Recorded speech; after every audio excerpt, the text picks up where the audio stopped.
Hello! It's another one of Pattimus's questions thingies. Yay!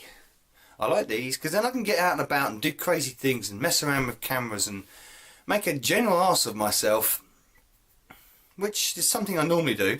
But anyway, it's all in good fun, isn't it? Thank you, Patti, for your... Is it 11 questions this time? I think it's 11 questions plus the question at the end. Yes. So, what am I going to...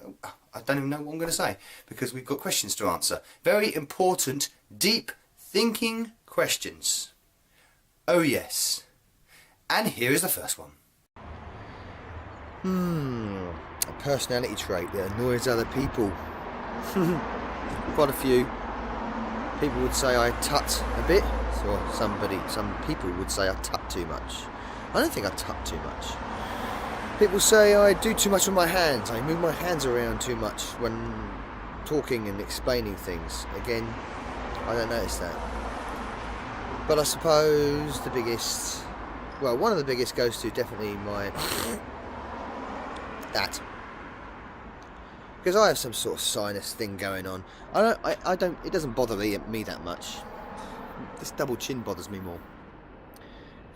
But the missus hates me doing the snorting, as does my other siblings and my mother, and really all I have to say is, oh, some people would say my obsession over that is very annoying as well. They say I obsess too much over this yellow thing, but I don't care because I love it. And there's another question coming up now. So everything we're in is a horror film, eh? Horror film. What character would I be? And what character would I want to be? There's a difference. I think the character I probably am is probably the slightly geeky know-it-all who sort of survives with the main group, never gets capped off early, sort of explains what's going on half the time, what not to do. A bit like, is it Randy from The Scream? From The Scream? Fucking that shit, isn't it? From Scream. That's probably what I am. And I probably get capped off near the end by the psycho in probably some rather gruesome way, or by an accident, probably by a foolish way, an accident. I would prefer, what I want to be, I would rather be a character like Dr. Loomis from Halloween, who knows exactly what's going on. Kind of like the same, knows what's going on, knows the details, can predict what's going to happen, who the nutcase is going to be, who they are. But survives. He always survives. He still keeps on going, and he's still the adversary to the maniac. I think that's who I'd want to be. I don't think I'm that person though, because I don't think my survival instincts are that great, and my luck is certainly terrible. So, yeah, that's probably it. Next question. It's not raining. Raincoat or umbrella? You know what? I like wearing a raincoat actually, because when you sort of wrap up and you got the hood on and it's all dripping around you, but you're completely dry inside, it's kind of a nice sort of snug, cosy feeling. Weirdly, you're protected from the elements in that way. You can also pretend like you're people like the guy from Unbreakable, yeah, like that, or Darkman. And yeah, raincoat. I'll go for raincoat. And you can always, when you take it off, you can flick the water at people.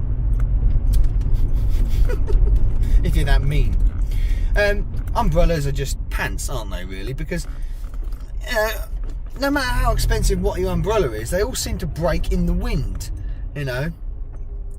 If someone farts and they break, they go inside out. That was always a hilarious, sexy thing, watching people struggle with their umbrellas in a windy monsoon kind of situation, when it's inside out and and then people get poked in the eye with it as well. That's another thing. They're health hazards. Umbrellas are health hazards.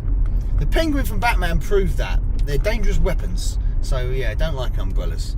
They're better used as sunshades. So I go for Raincoat. Yes, next question please. Oh, my house is going to be destroyed. Aha! That's a problem when that happens. Not to make light of that kind of thing. Why am I pouting like this? Arms relax, even though I'm thinking about the impending doom of my home and everything in it, which is quite a depressing thing.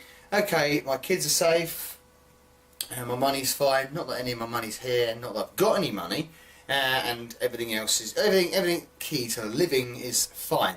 So, what personal possession would I want to save?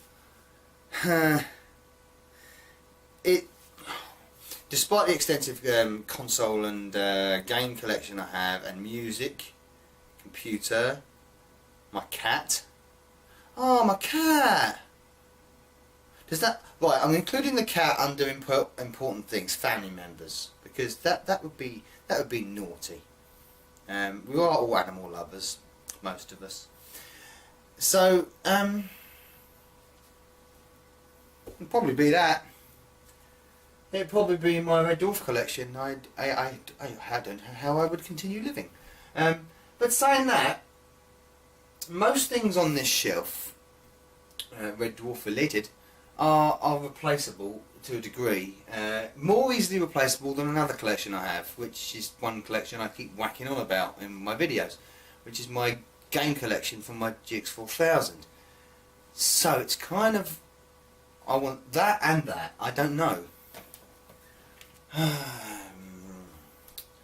don't know. Should I save Starbug, or should I save a load of games which no one actually cares about and that were off a system that no one remembers because it flopped?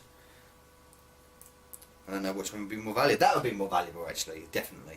So I'm going to go to the deep end and say, sorry Amstrad, but I would choose my I nearly said it. I nearly said GX4000 there because I can't tear myself away from it. I'm crazy. I'm gone in the head.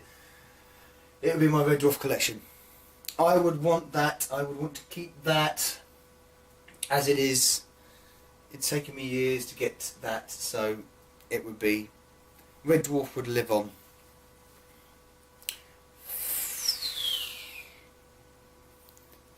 Anyway, let's move on.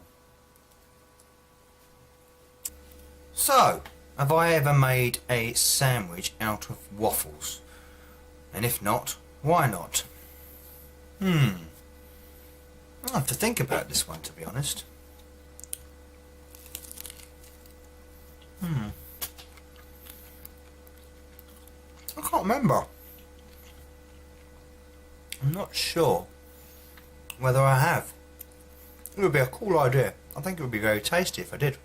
I'm going to have to try it, I think, if I haven't. So, I'll give you the answer later on that one. I've got to think about it. Oh, I've had to lay down for this one, because this is a mind bender. So, I've been granted invisibility for 24 hours. What do I do in that 24 hours? Oh, I don't know. I mean, if we go by the precedent already set, whereas if you are invisible, you can't see because you have no eyes that are physical to reflect light, and therefore your brain to process that said light, then how would you even know you were invisible? I mean, all you would be, you would feel, you could smell and you could hear, but that would be just mad. I mean, would it be like what 100% blind people feel like? I don't think it would be, because I think they're aware they are aware they're blind. If you were invisible, and you were blind, how would you know? How would you know you were invisible? You wouldn't have a clue. I can't work out how you would. Oh, so, you know, it's an absolute mind bender. It'd be like a would it be like a dream? Would it feel like you were in a dream? It'd be like a floating consciousness, an entity of nothingness, but you are physically there, but you're not. Boom. But that's by the by. Let's say you can see, and I've got 24 hours invisible, and I know I'm invisible and I can see. What would I do? Well, 24 hours isn't a lot of time, is it? So it would just have to be put down to pranks and hijinks. I think I'd probably get an LED light, strap it to the front of my car and drive it around a bit, just for jokes, freaking people out, pretending it's like a sentient car, Knight Rider, Herbie kind of thing. I might bust a few drug deals for a laugh, you know, make a few things float around, just to wind a few people up that I don't like. That's the sort of thing I get out to. Nothing productive and nothing criminal. It'd be like the invisible vigilante, like Sue Storm but male, maybe. But anyway, what do you think, dude? Yeah, you agree with that? Who knows? Rolling on. I'm in a coffee shop. You might not be able to hear me. Stripper name. Do I have a gimmick? What do I dance to? I don't bloody know. Never thought about shit like that. The stripper name, according to an online source, is Biscuit Rainwall. Biscuit Rainwall. And I'm going to dance at coffee houses and cover my private parts with bags of coffee beans. Probably doing a bastardised version of Macarena. We call it the Macarena. Okay? That's enough of that shit. See you later.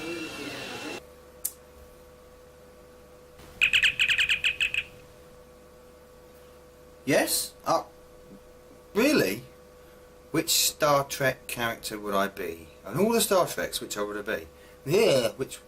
Say that again? Yes, gotcha. Which Star Trek character would I want to be? Okay, thank you. What Star Trek character would I be? No, I'm not going to be the predictable. I'm not going to say Picard or Kirk or Archer. Who says Archer? Who the bloody hell says Archer? Most people forget him. I know who I would be. I would be Q. Because Q can do cool things. He can manipulate time and space. He can do things at the snap of a finger. It's amazing what he can do. You know, he can do things like this. Yeah, that'd be cool, wouldn't it? It would be cool if you could really do that in reality. Yeah, you know, like something like I fancy a cup of coffee. Ah, amazing! And my phone come back to me as well. Fantastic, fantastic. Nice cup of coffee. It's pretty good. Could have done better. Yeah. Fuck it.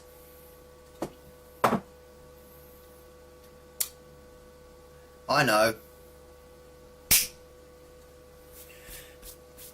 That's awesome. Absolutely awesome. I would be Q. Next question. This is the Grand Union Canal. Famous ex sort of shipping line of the UK. Goes all the way up to Manchester down into London. And this is the stretch of it that runs through my area. But we're not going to talk about lock gates and canal boats and other stuff. Let's talk about something rather random. Let's talk about that. Talk about the fact that an idiot in a bloody Subaru goes past. How about food? Let's talk about food. Sit on the lock gate here. So, what if everything tastes the same? There's a wizard, and he turns and he says to you, everything has to taste the same. All my favourite foods have to taste of one thing. That's shitty, really, isn't it? And not that I would, no. It's difficult to choose that. because I like lots of different foods and I like different variants of different tastes. But I think I would have to just go for my favourite food, which is an English stew and dumplings, a beef stew and dumplings. It's got vegetables in it. It's got peas, carrots, onions, potatoes, if you want. Dumplings, it's got a gravy, and it's got meat, it's got a bit of everything. It's a good mixed, balanced meal, if you will. And I suppose if I wanted everything to taste the same forever, then I wouldn't mind it being that flavour. It's variants of flavours anyway. Okay. So I'll just let you have a look at the lock gate.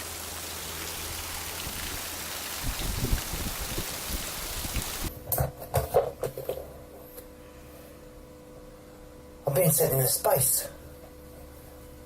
Oh. I do want to go to space. I love space. I'd love to travel into space. I really would. So the fact that I'm being sent there is quite mind-blowing, really. I'm really going to be into space. Wow. But I've got an important decision to make. I've got to choose another YouTuber to come with me. And if I have to suffer the pain and agonising death of decompression or getting burned up in re-entry or an explosion or something like that, or all the millions of dangers you can get from travelling into space, then who would be able to handle that pressure?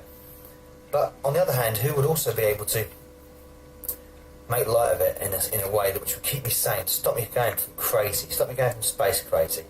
And I was thinking I wouldn't want to put that on anybody else that I know on YouTube apart from Evo Haler, because I think he'd be able to handle it, because he's an old guy anyway, so you know he's not really bothered about that kind of stuff, and we both have families, so we both exactly appreciate what kind of thing we would lose if things went to shit. So, and I'm sure he would keep me amused, and you know we can make endless sort of idioms and gags about rockets being shaped like penises or things like that. So, Giles, you're recruited. Get your spacesuit on, son. I better go. And I'm back. Right. Last question would be, what was it? Oh yes, 70s/80s band Toto asked the question in one of their songs, is love always on time? But it's rather ambiguous, that, isn't it? I mean, because is it ever? I mean, love is a kind of love is a concept in a lot of ways to other people. It can be a concept, as is quoted from Arnold J. Rimmer, a concept invented by bank managers to empty one's bank account, which is, you can understand that, but no, it's not really, because love can come in many shape and forms and at any time. So it's not at the time, any specific time you would plan. Would you plan love? This is a very open-ended question. You see, I think we should more go, if you're talking about pop bands asking the question about love, I think the KLF say it a little more aptly.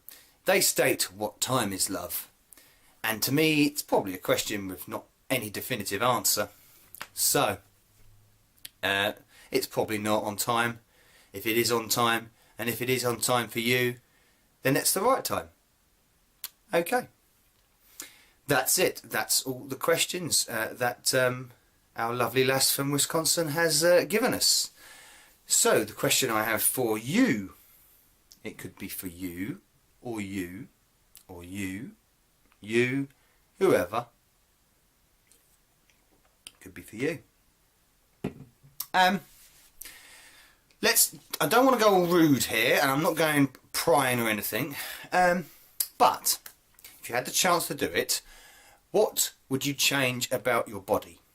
And I'm not talking about an appendage or how big or large or small or whatever it is. I'm not talking about anything rude like that. It could be the tiniest little thing, or something you've added that you wish you never did, like a piercing or a tattoo. Something you wish you had, maybe another tattoo or a piercing. I just said that in the reverse order. Anything like that. What would you change about your body? Or are you completely happy with your body? Many people are, and damn rightly so, because we're only given it, as I was going to say God there, but I don't believe in him.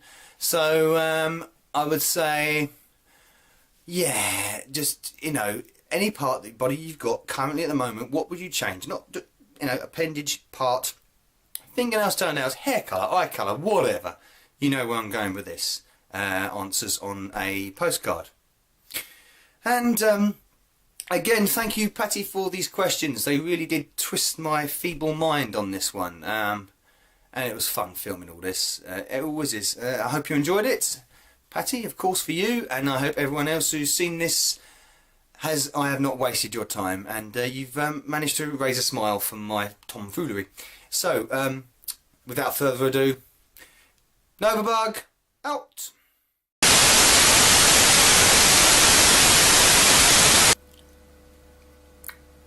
Yes, I have. And it was damn tasty.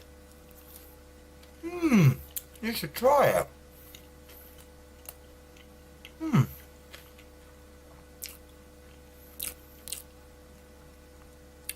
Lovely.